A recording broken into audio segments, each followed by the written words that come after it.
All right. Okay. So, can we start now? Yes, sure. Okay. So I selected for today my topic for this conversation, my educational background and my education. And the five key points for this topic are my educational background, favorite subjects, educational goals, teachers and mentors, challenges and achievements. Perfectly fine. So, can we redo this? Your five topics, please. Yes, so it's educational background, Okay. favorite subject, Uh huh. educational goals, Okay. teachers and mentors, Hmm. challenges and achievements. Okay. So, let's start with your favorite teacher first. Who was your favorite teacher? It will be hard to choose one, but I would say in my early days in my primary school, it was my English teacher. He was a really nice guy. Mhm. Uh, the method of his teaching was just mind blowing.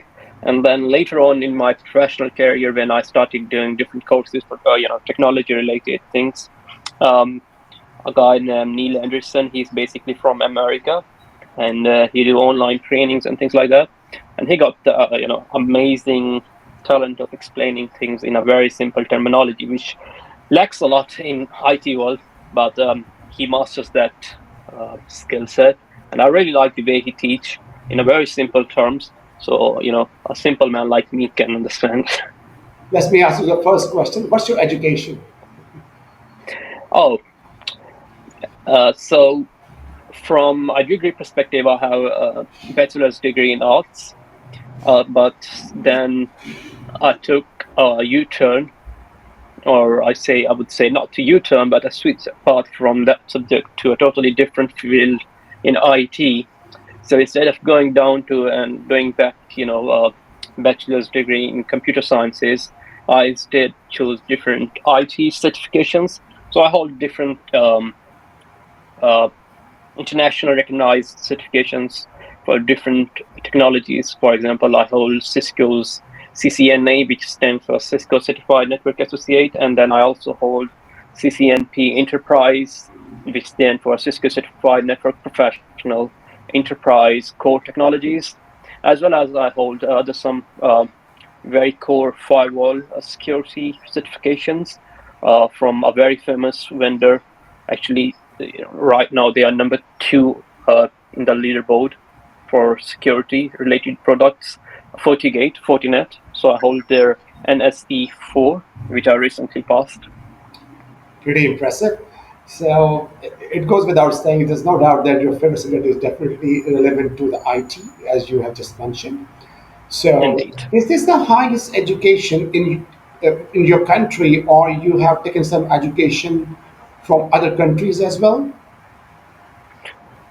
So my academic education, or traditional degree, that's high, not at all a high level education. It's just the standard bachelor's degree. After that, obviously, you can masters in any subject, or if there, further you can go for a PhD. But since, as I mentioned, I was not really interested in that field, so I switched and then chose these certification paths for different organizations, which are worldwide, recognized. And in these certifications, I am right now at the, let's say, there are basically three stages. So you start with associate, then you go to professional, and then you jump to the expert level. Expert level is the master level. Like there are very, I would say, not even hundreds of thousands, but there are maybe few thousand only people in the world who holds expert level certifications because they are really, really difficult to gain. Uh, but I'll hold the professional second level. So one step below and one step from basic to up, so somewhere in middle.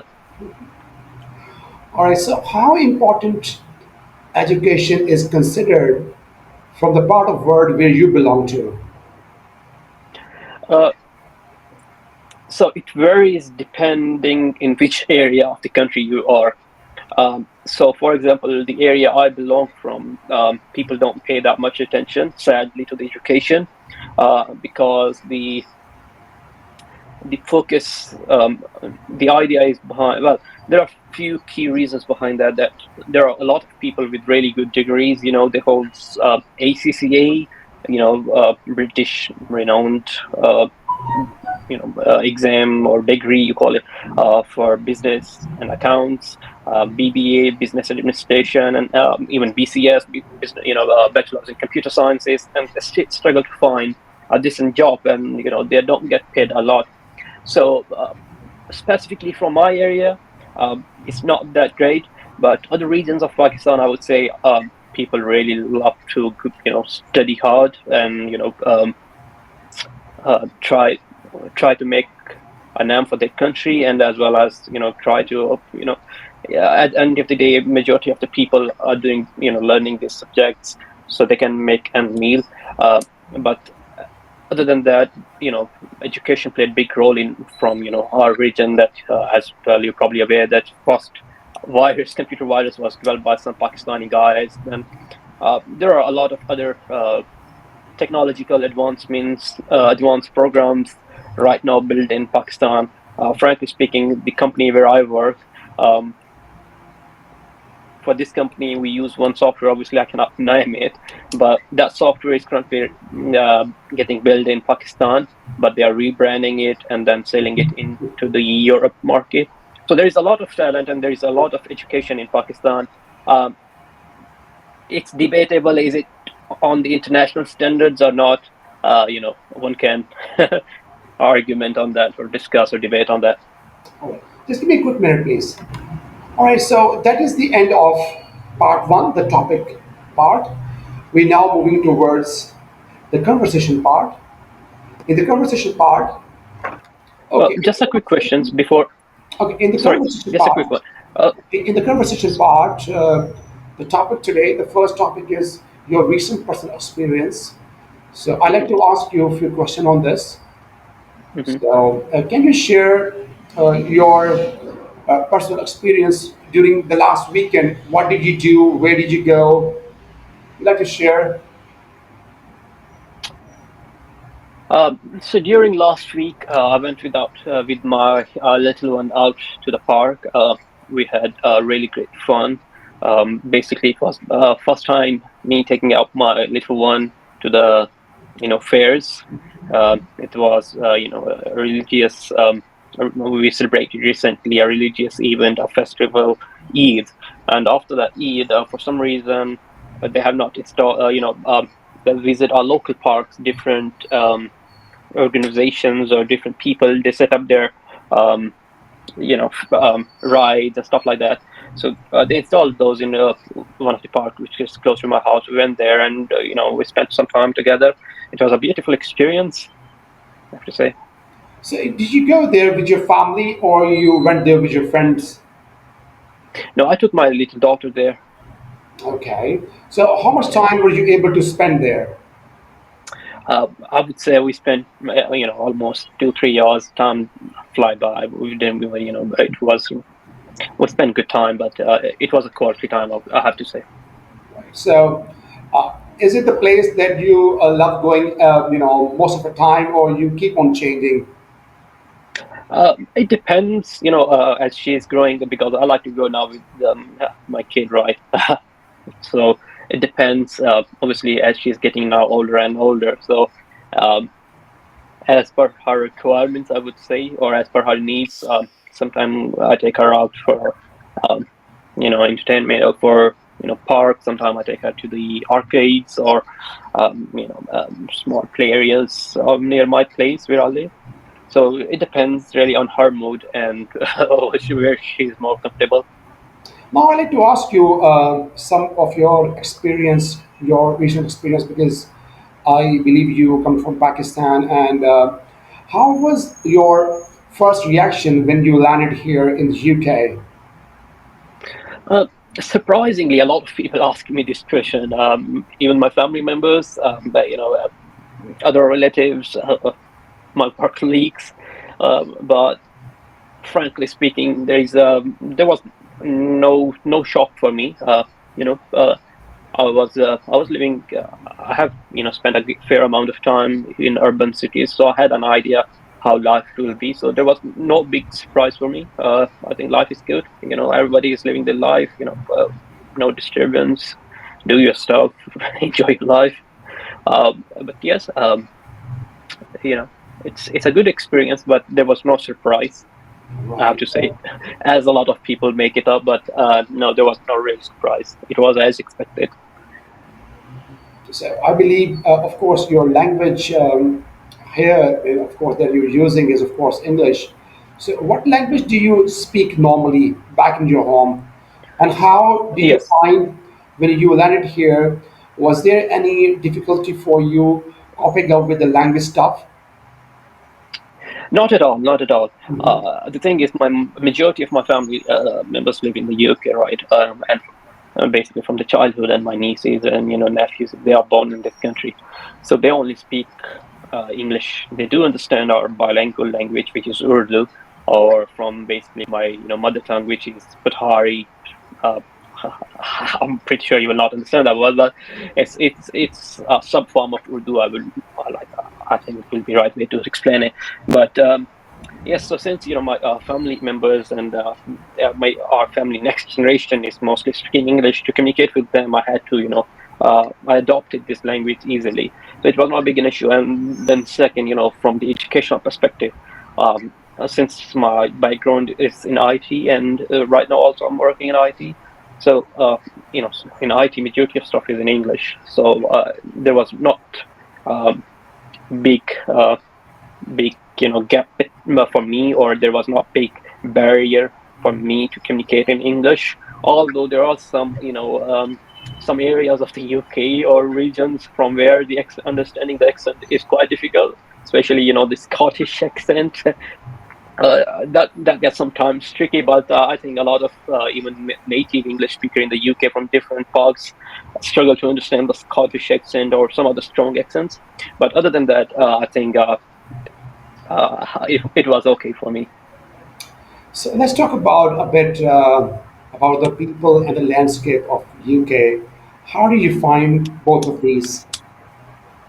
I think the landscape is amazing. Like especially where I live in Birmingham, right? I can drive like 40 minutes, 50 minutes, and I can reach Wales, and that's a beautiful valley. I love nature. I love to go out. I'm not a city person.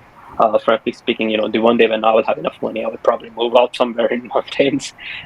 So beautiful landscape. I've been to many places. Thanks to my work. I get a lot of opportunities to travel all around the UK, but Norwich. Uh, I've been recently in Norwich, then Central London, Manchester, Nottingham. You name it, I must have been there. Walking, whatnot, and a beautiful landscape. A lot of greenery, rivers, especially the canal system within the Birmingham city. I daily go, or at least I try to go daily. Weather permits and the work permits during my lunch break on the walk. The canal in the Birmingham city, which is beautiful. So it's amazing. And the second question you asked about the peoples, I mean, where it's amazing. Everyone is very nice with me so far. What I have experienced, kind and very helping. My colleagues did normally, even I have no requirement yet to pass my life in the UK test, but they, jokingly try to practice with me.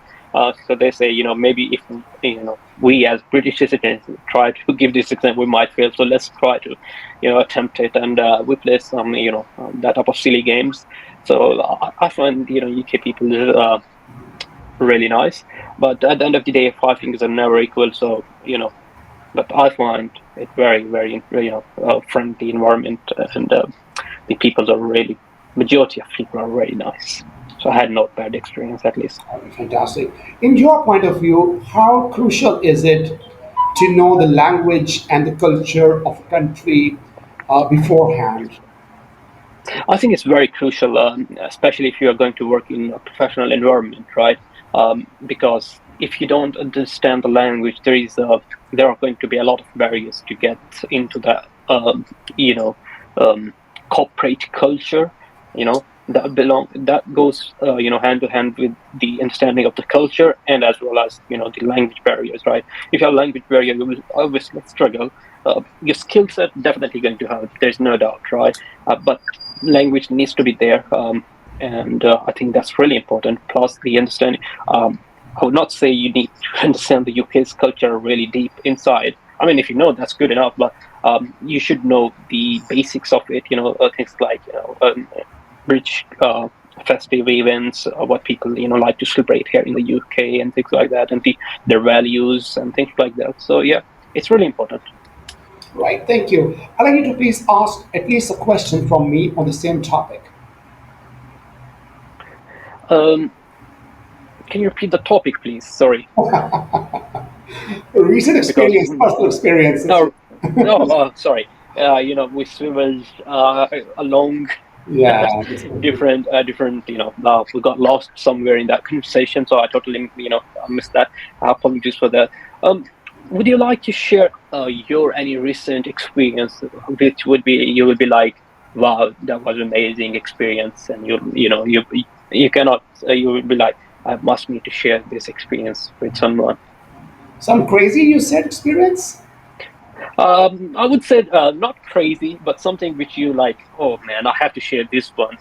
To be honest, Something funny maybe. nothing is coming to my mind right now, except this that normally when I am taking my classes, especially over the weekend, Hmm. since our college is right at the edge of the road, so most of the Hmm. time when I am teaching, so I, hear this crazy, sounds made by, these vehicles or sometimes even people when they are passing. They Hmm. shout out loud in their, local, language, which actually Yeah. interrupts and disturbs my, attention. All So right. I really, at that time, I really want to go out and beat that guy who does this sort of stuff. But to be Uh, honest, apart from this, nothing is coming to my mind right now. All right, so we're moving towards the second part, and that mhm. topic for discussion is entertainment. I'd like to Mhm. ask you, what do you like to do to get yourself entertained? Uh, but I would say I like to go out with my family. My little one, since she's growing so fast, so I want to spend some time with her. I enjoy that. So that is like it's not entertainment, but that gives me a mental peace. So that is one thing I like to do a lot. Other than that, sometimes I watch online seasons, but rarely, very rare occasions when I have a lot of free time. Uh, but most of the time, I'm more focused on my study and my career growth. Okay. Do you like to, maybe meet in person your friends or have a chat with them over the phone? Does it also make you happy? Yes, definitely. Talking with your loved ones definitely makes a big impact on your mental health, I would say, and it is really important. You need to stay connected with your family, with your friends, with your close one, with your loved ones. So that definitely is a big part. But that's I try, but it's like once a week, during the weekend. Because most of my friends are from Pakistan, and there is a 5 hours time difference between, or now actually it's 4 hours time difference between Pakistan. So when I leave work, it's quite a bit late, back home in my country. So disturbing them at late night, I would say would be not a good approach. But on weekends, I try to call my family or my friends and share some uh, things which happen during the week and laugh and enjoy. Yeah. So, when was the last time you had a chat with your friends back home? And what do you talk about? Surprisingly, I'm sorry, and what actually, do you talk? surprisingly, sorry. When was the last time you had a chat with your friend over the phone? And what did you talk about? Surprisingly, we had I had to call my friend early morning today because he's in Pakistan, and he's from UK, but he recently go to Pakistan, and he sent me a video of my house from far and saying that, oh look, I'm in your village. but he's actually not from our village. He's around, I would say, few thousand kilometers away from my village, totally different um, province. But he was visiting, and I was just like, "Wow, man, you're visiting my village. You should, go down to my house. Meet my dad, have a cup of tea." So I called him. We had a very short conversation, but it was very, I would say, yeah, a good conversation since he's in my village, which made me really happy that he went there to see my family, and it was a good experience. So, do you also involve yourself going to maybe to the cinema to watch some sort of movie, or maybe to involve yourself in some physical sports, maybe? I'm not big sport physical, at least physical sports person. More of an esports person, and movies and cinemas. I would say I'm not big person for. Sorry, it might sound strange, but I think this dilemma with our generation, especially with the techies, who like to spend more time alone in front of computer screens. I would prefer watching a movie if there is a very good movie, and a lot of people suggest me. I would prefer to watch it on in my home in comfort of my bed instead of going in a cinema. Um, but the last time I think I went to cinema was almost a few years ago when I came to the UK. My wife took me to the cinema, and it was not a good experience. Maybe bad movie. But then I decided, now, staying home and watching, something is much, much better. So, how about going to a restaurant over the weekend to have some nice meal there? Oh, I love doing that. I love doing, I'm a big foodie person. I love my spices and I love my meat. So, um, yes, I like to go out, not every week. Obviously, it's not good for your health going out and having, outside food. But we do go out occasionally, with the family or friends to have some nice meal. Fantastic, Saeed. I'd like you to please ask at least a question on the same topic for me. I would like to know what's your favorite entertainment thing you like to do in your free time? Well, without a doubt, I involve myself in playing some sports, especially cricket. But I Okay. also like to call my, my old students and Mm-hmm. share some time with them. Mm-hmm. Be at my home, or sometimes like to go out to some restaurant, and Mm-hmm. we like to have a chat and enjoy the food, and cut some jokes around. This is what we like to do. All Good to right, hear. so that is the end of your exam. Thank you very much, and I wish you good luck with your results. Bye for now. Thank you. All right, GP.